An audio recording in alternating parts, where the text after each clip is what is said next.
First, take your thread or yarn and wrap it around your finger to create a loop. Now take the tail end and pull it through the loop. This forms what called a slip knot.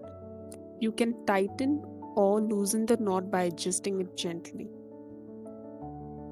This is where we'll start our chain. Next, grab your crochet hook and insert it into the slip knot.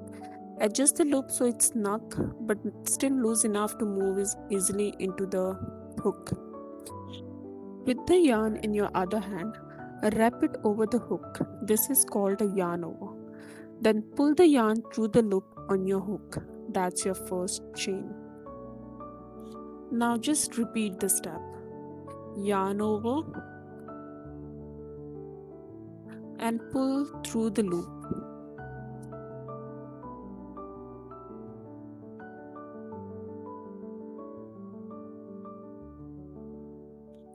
Again, yarn over, pull through.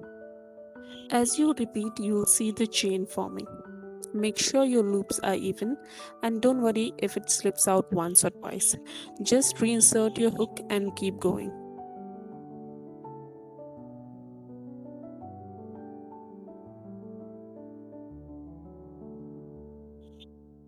And that's how you make the basic crochet chain. Now let's learn how to make a double crochet stitch, one of the most popular and useful stitches in the crochet. First, yarn over. Insert the hook into the chain, yarn over again and pull the yarn through the chain. You will now have 3 loops on your hook. Yarn over once more and pull through the first 2 loops on your hook. Yarn over again and pull through those last 2 loops. Yarn over, insert the hook into the chain. Yarn over and pull through. 3 loops on the hook. Yarn over, pull through 2. Yarn over, pull through the last 2. And that's it. You have just completed one double crochet stitch. And here's the pattern I have made using just double crochet stitches.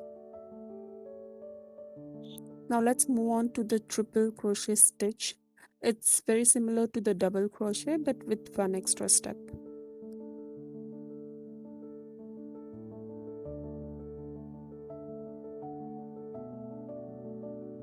First, yarn over 2 times. That means you wrap the yarn around the hook 2 times.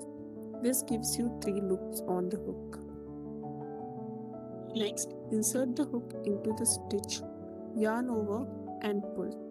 Now you have 4 loops onto the hook. Yarn over again and pull through the first 2 loops. Now you have 3 loops left. Yarn over again, pull through the next 2 loops. Now you are left with 2. Finally, yarn over the last time and pull through the remaining 2 loops. And that's your triple crochet stitch. In upcoming videos, I'll guide you through how to make a simple tablecloth or a scarf using these exact stitches, so stay tuned. If you found this helpful, don't forget to like, subscribe and click the bell so you won't miss what's next. This is the pattern I've created using just double crochet and triple crochet. So that's all for now. See you in the next video. Bye guys.